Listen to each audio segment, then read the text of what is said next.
Okay, we are live and we are ready to proceed. At this time, I'm gonna go ahead and call the meeting to order. This is Judge Noe Gonzalez, the 370th District Court judge. In addition to that, the local administrative judge for the rest of the year. At this time, what I'm going to do is announce who's Letty Lopez has checked in. Faustino Lopez with Adult Community Supervision, Rocky Serna with the Sheriff's Department.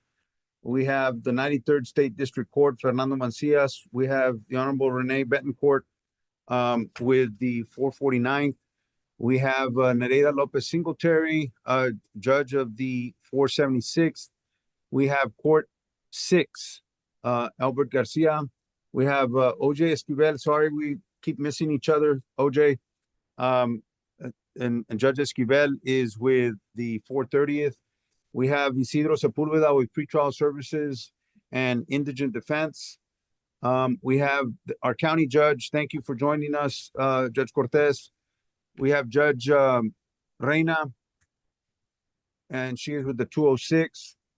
We have Judge Luis Singletary. He's with the 92nd. We have our elected district attorney, Terry Palacios. Thank you for joining us. We have someone on an iPhone, which I don't know who it is. Judge, that's Judge Marla Coyat. She just sent me a text saying that's her. Okay. She's I do have Marla Cuellar's proxy was given to Renee Betancourt, but she's probably listening in, so that's fine. We also have a proxy for the 398th, Keno Vasquez. He gave me the proxy for me to vote for him. We have Carlos Villalon, our master for the Child Welfare Court. We have Daniel Salinas and Clarissa with IT joining us. Am I missing anybody? Court 7, did he chime in? Where is he? Judge Valdez? And, oh, here, because our screen's not big enough. All right. So. 139, Judge. Thank you, sir. Thank you for, we have Bobby Flores for the 139th. I had already marked you, Bobby. Okay. But I hadn't mentioned you yet. All right. Did I miss anybody? We have a quorum for everything on the agenda. Let me start off with the juvenile department real quick.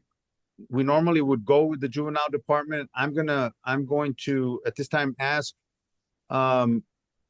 Marianne, you are the chief over there, and my understanding is that Judge Mancias, you're real small on my screen, but you're the one on that one, and Renee Betancourt.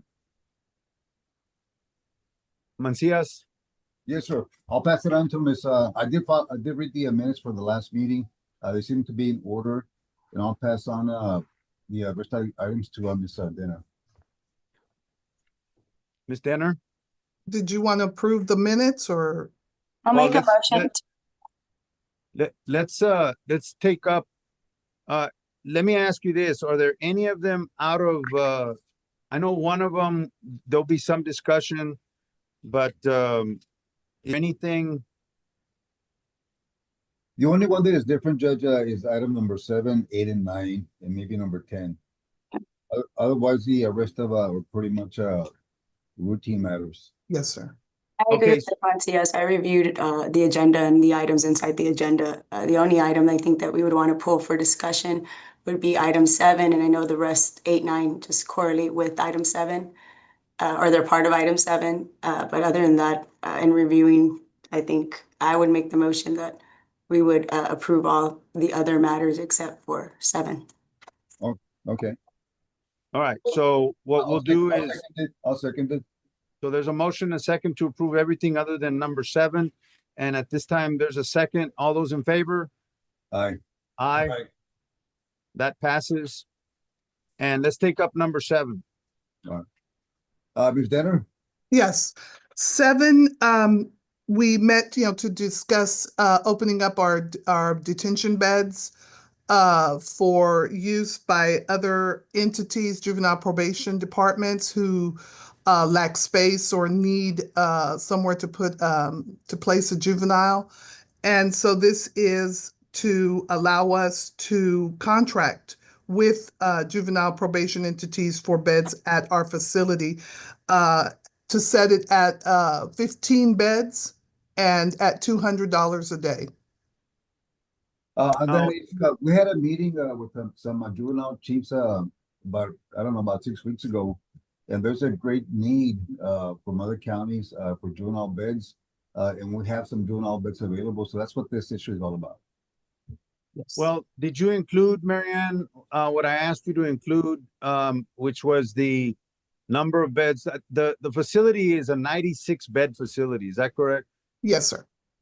And we're required by the state. This is just information for all the judges that are not aware of it, but also for the public. The 96 bed facility is required to be fully funded and it's fully staffed. Yes. So we are not allowed to have a 96 bed facility without having staff and funding for 96. So we're actually paying for those 96 beds, but the majority of the time, we have a range that ranges from where, Ms. Denner, of beds that are utilized by the county.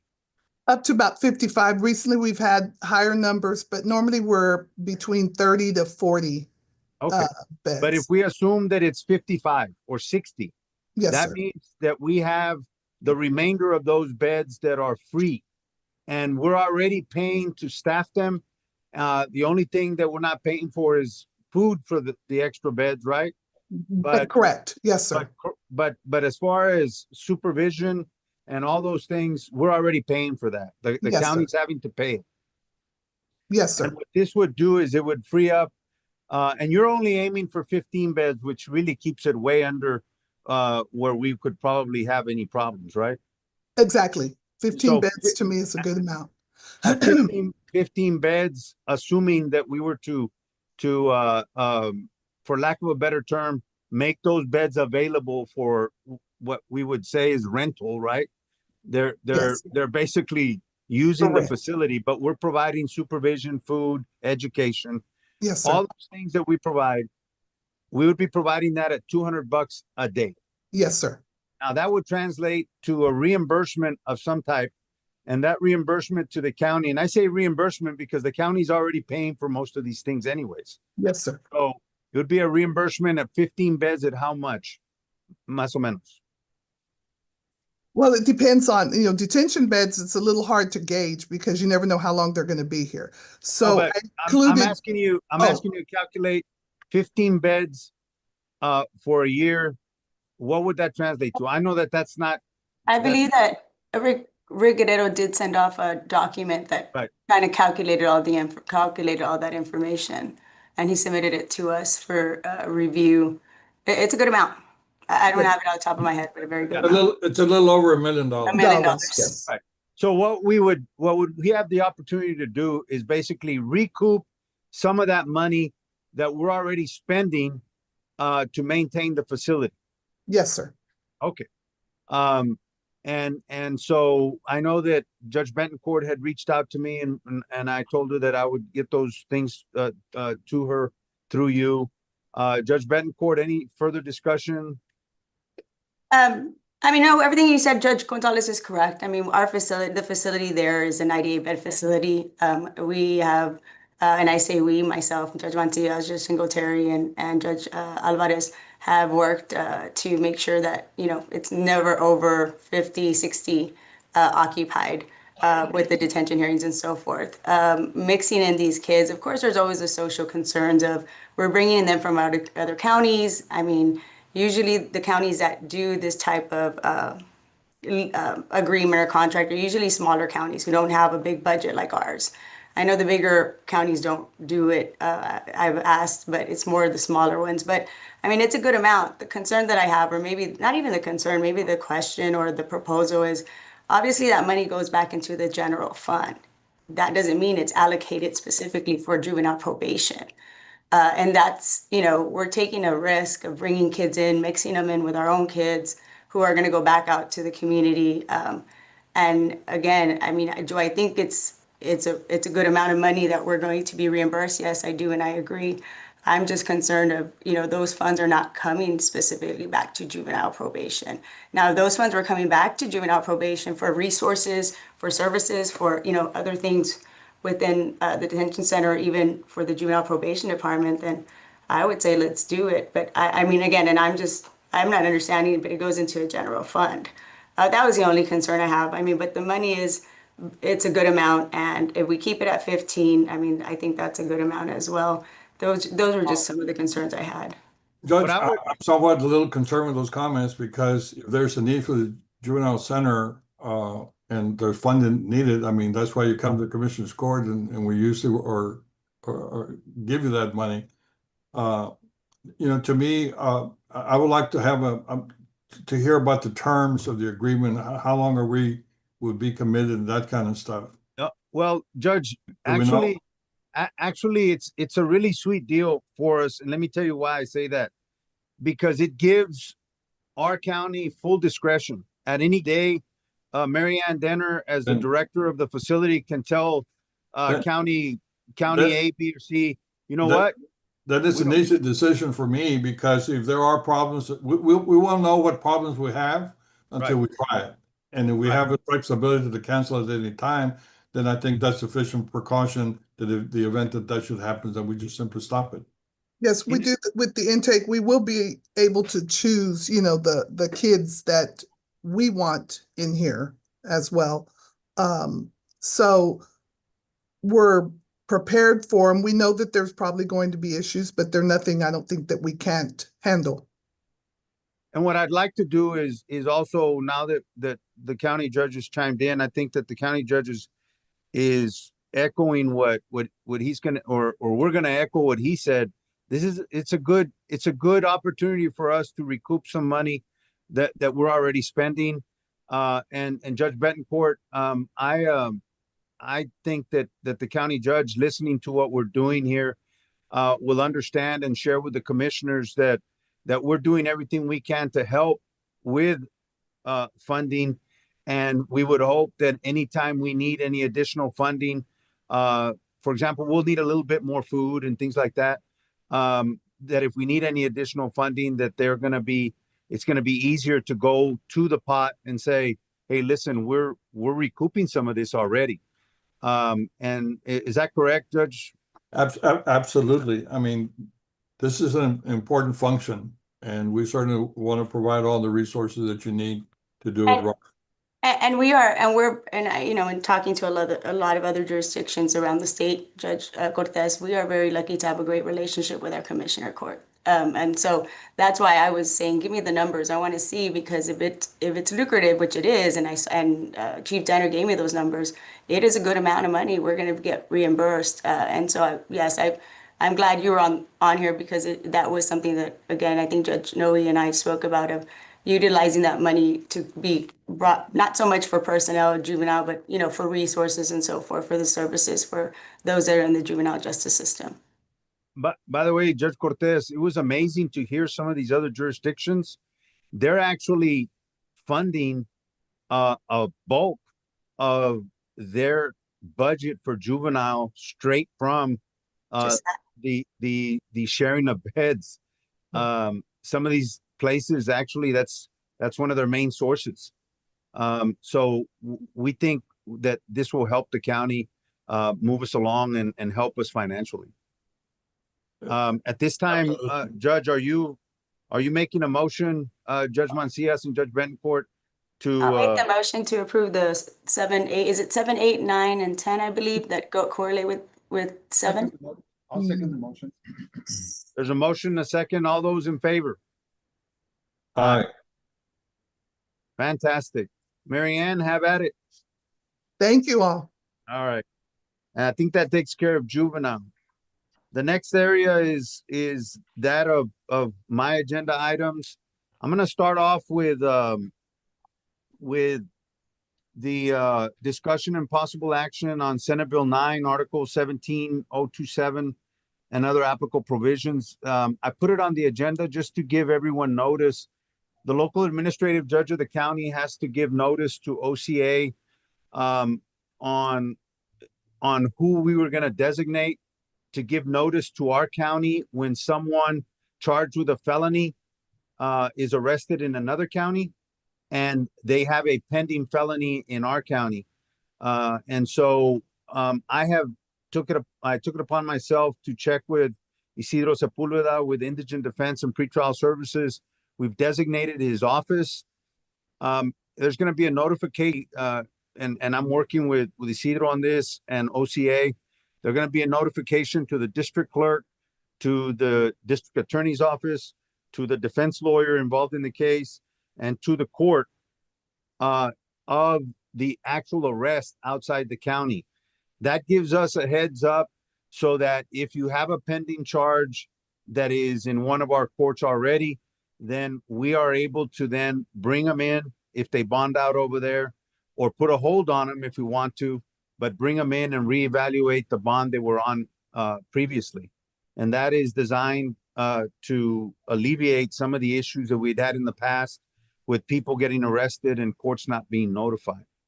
There is another section of Senate Bill 9 that we're working on with local magistrates, because the law now is that local magistrates, when they are trying to magistrate a person on a new felony, they are not allowed to do it. They have no authority to do it if there is a pending case against them already in the district courts. So if there's a pending case in the district courts, only a district court can magistrate them on the new charge if it's a new felony. That is being worked out with local entities. You're going to have some entities that have already started reaching out. I know they reached out to the DA's office, and Terry Palacios is on the screen. They've reached out to some of you, and some of you have agreed. Some of you have not. I am not one of those that's agreeing to having a blanket order. There were some entities or some governmental entities like McAllen and FAR that were trying to get general orders that would allow them to magistrate all of these people. I don't like that idea. And the reason I don't like it is very simple. We're still going to have to take up the old bond ourselves. And so we might as well take up both bonds at the same time. That's just my opinion. If I have someone out on a bond in the 370th, they get arrested again, let's say in FAR, McAllen, or Weslaco, wherever. If that magistrate magistrates them, that means they have the ability to bond out. We still haven't gotten them in front of us. I would rather that they take them over to the jail. We're notified that they're in jail. They're in jail on one of our cases. We have to magistrate them. They bring them to us, and we can not only evaluate that bond, but we can evaluate the old bond they're on, just in case we want to modify it, add additional conditions, or increase it, or revoke it. We don't know. It depends on the charges, obviously, and the severity of the new charges. So this is up for discussion. I don't know if there's going to be any action. It's up to you all as the state district judges on these felonies. Anybody wish to chime in? Judge, how do you foresee this working? For example, if they get new charges, doesn't mean, I mean, there's a presumption of innocence. It doesn't mean that they're going to be brought before the DA's office and they're going to go before a grand jury. The DA has utmost discretion on what they're going to bring before a grand jury. So I'm kind of just trying to figure out how this is going to work. I mean, we have magistrates all over this county, and if they're not, I mean, I'll give you an example. I have a guy that has 4 cases right now and is in jail. And if he gets new charges, is he going to be taken to the county and he's going to be brought to my court for me to magistrate him on a new charge? Is that Yes. how you foresee it? That's exactly the way that I see it. Now, there could be other ways we can set it up, but the truth is, I don't want to be doing Zoom on those magistrations. I've never done it through Zoom except for during COVID. But I can tell you that the way that it will happen is that you'll be given notice, kind of like you given notice on a writ, and then you bring them in. Yeah, And but for example, I have someone that just was on probation, got out, and picked up a new charge, a murder charge. Okay. by the time those police officers get them to me, normally they go before their magistrates, and the police officers who did the arrest and the offense reports and go before and do whatever they do. Okay. I'm not going to have that. I'm not going to have those police officers coming into my court. Am I? Well, no, but the district attorney's office will be given notice of it, and we're hoping that these entities, when I can tell you what McAllen's going to be doing. They're going to be doing, according to them, they'll be doing a PC hearing. And so that PC hearing can follow them. Basically, we can have whatever results they got on the PC hearing from that municipal judge. But I don't know how the DA's office will be handling it. They'll be coming back to the court. Now, the question is going to be, how about those cases where they have a pending felony case? And this goes to you, Palacios. We have a pending felony case, but it's never been assigned to a court. And if it's not assigned to a court and he has no one that's pending and a new one, who does it go to? I don't know. I don't know the answer to that. But the statute says that only a district judge can do it. And I'm not sure what we're gonna do with those that doesn't have a court assigned to it. We're gonna have to figure that one out.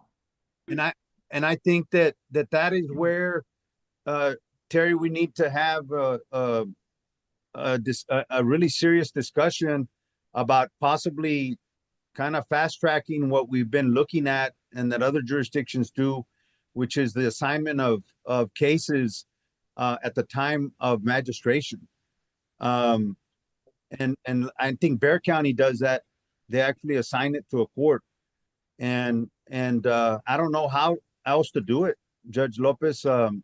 It just seems rather complicated to, it's certainly not going to streamline things. I'm not quite sure what the point to Senate Bill 9 was. I mean, there's just some things the legislature does that doesn't make any sense to me. It doesn't streamline things whatsoever. It doesn't move things any faster. No, it's going to slow things down. In fact, the Senate, the logic behind Senate Bill 9 was one of well, they pushed it as a safety device. They basically said, you have these people getting bonded out when they have pending felony cases, and then the media would go to the district judge that had the pending felony case, and the district judge would say, well, I don't know, it wasn't brought to my attention. I have my case set for next week, and he got picked up over the weekend for another assault. So that is where that discussion started with Senate Bill 9. It was a safety issue. Is that correct, Terry? I think Senate Bill 9 was targeted at other jurisdictions, Judge. We just got the brunt of it. It was targeted at Austin and Houston, where they were just letting out felons out on bonds. And I think that are violent offenders. And we just got to deal with it now. I don't think it was targeted for Hidalgo County. I think it was targeted for other counties, but we have to follow what they need to. Right. And I don't know those answers, Judge Lopez. What I'm going to do is I'm going to reach out in the next few days, and in a few minutes, I'm eventually we'll keep working on reaching out to the 5th region to see how the other jurisdictions are doing it. We just need to figure out how to streamline it. I can see just a variety of things they're going to stop. You have someone, we have small communities that have 1 police officer or 2 police officers, and they're going to bring in people and the complaints, and we're going to magistrate them. I'm not quite sure. I don't see how that's going to work real well. Judge, and we're because if we expect them to get all that stuff to the DA's office, on any given day, we're waiting for, dash cams. We're waiting for all sorts of things on discovery. And I'm just kind of trying to think ahead on how we can streamline it. And I'm unless we get our heads together and say, okay, maybe we all each other take turns at the county jail to magistrate, so that we all take, do it, once a week. I don't know, something. If we're going to bring them all to our courtrooms, I don't see how that's going to streamline anything. If a district judge is going to have to do it, then maybe we can. I know you don't want to do Zoom. I don't mind going to the county jail and do magistrations if you all trust me with that. But I just don't see how this is going to be streamlined and effective. I just don't see it. I think You know, there- Judge Gonzalez, it sounds like what Judge Lopez is saying is, remember back in the olden days when we did juvenile detention hearings over there off of the old highway? Right. And we would just be on a rotation to do the detention hearings, and you just go over there every morning at 7 a.m. I go one day, you go. Tanteate at 7 o'clock in the morning, okay? Oh my God. well, You early birds. You That's know, what they did back then, Judge, but we Right. can and do you know, whatever and time. we're in a unique area. You know, we have 22 different police departments. Unlike Houston has a few police departments, we have 22 different magistrates that we need to do this for. So that's going to be challenging. I just think that we need to focus on not bringing everybody to our courtrooms, but doing it at the county jail and taking turns. I don't have a problem doing it. Yeah, I just other don't see option- it working yeah, very the other well. option is we can designate someone other than a district judge. We can designate, for example, the municipal judge in certain jurisdictions. We can designate them to hear it, but it has to be in writing in each case, or you have to have a standing order of some type. What I'm concerned. I just think, I didn't mean to interrupt you, but the Senate bill, you see what's happening with the legislature. You know, we're going to have Yep. to start doing our timesheets, you know, starting January, district courts, not anybody else, just district courts, not appellate courts, not county courts. We're having to, you know, do all these mandates that they want. And I personally, you know, I don't want to say anything about any magistrate anywhere, but you all know that there's so much discrepancies between how they do bonds and in what areas and who it's coming from. All right.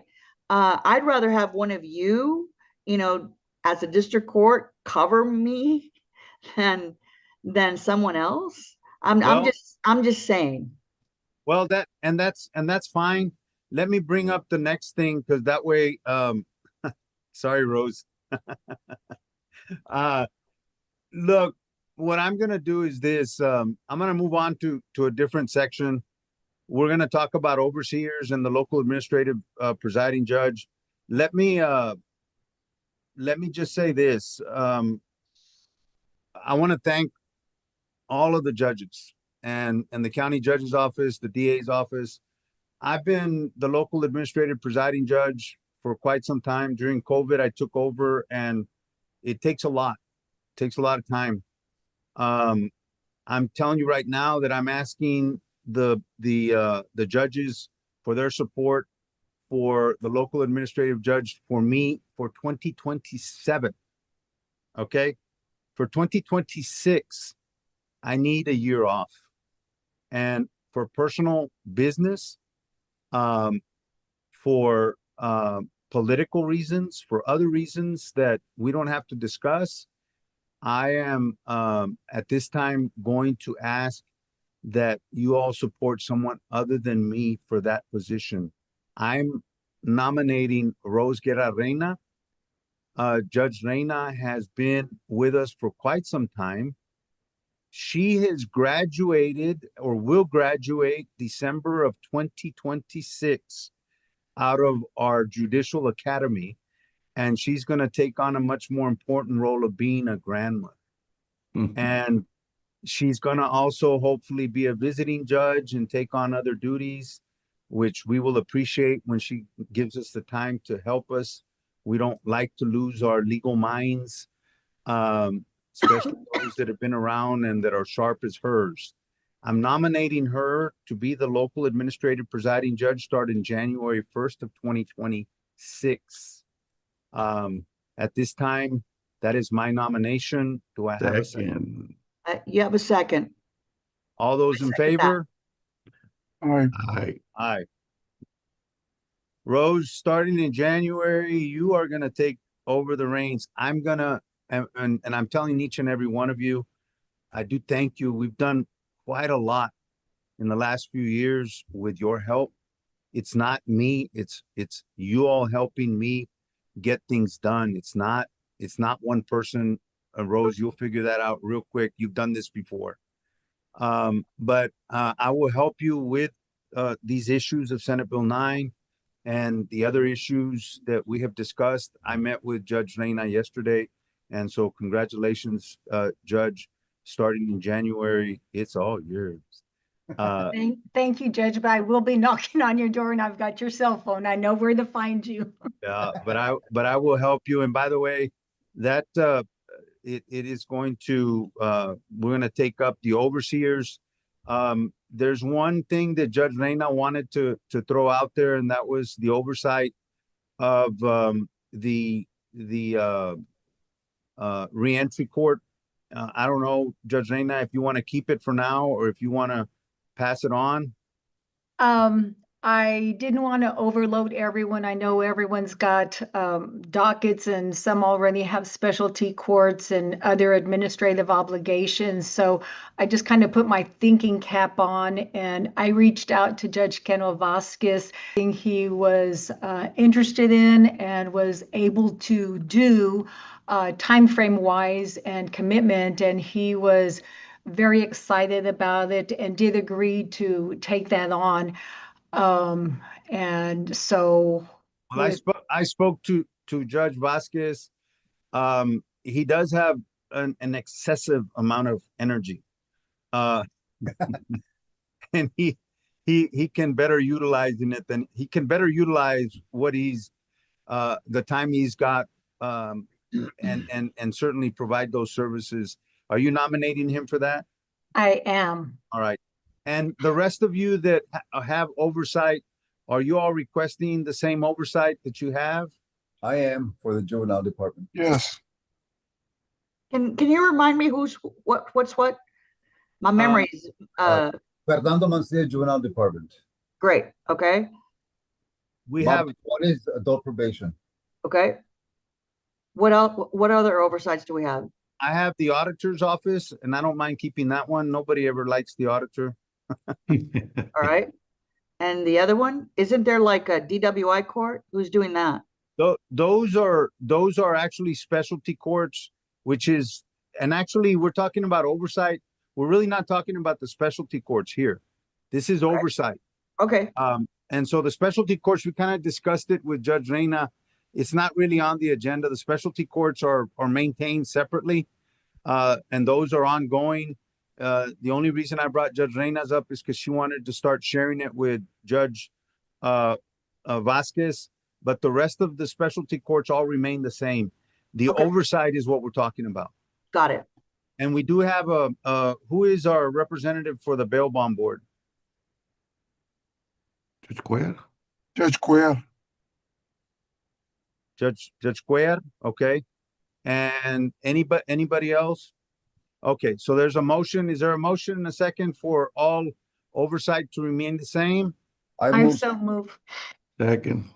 Okay, all oversight is to remain the same. There's a motion and a second. All those in favor? Aye. Aye. That passes. And the last thing I had on the agenda was the discussion on construction and repairs. By the way, you all have noticed that our parking lot sometimes gets, I think Judge Singletary, Nereida, not Luis. Luis does other things on weekends, but Nereida actually was working this weekend.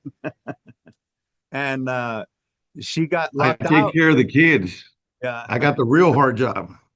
She got locked out and we took care of that. Facilities was wonderful. They got somebody on it right away. But the scaffolding was in the way, and so they're working on the stucco areas, and they're working as hard as they can to try to get it done as quickly as possible. So please keep in mind that although construction is going on around us, there is a mess in some of the elevators. They're trying to keep it as clean as possible, but just be careful when you're moving around. I know the district attorney has parking on the second floor, and they also have one downstairs. So he has it easy because he can go to either one. We have to get permission, Terry. but it's okay. We have, the construction's going on fine. And do we have any other complaints? By the way, I did have some complaints from the judges that the sound barrier from the hallway behind us and the holding cells is really terrible. And that you can hear people screaming and yelling at each other in detention.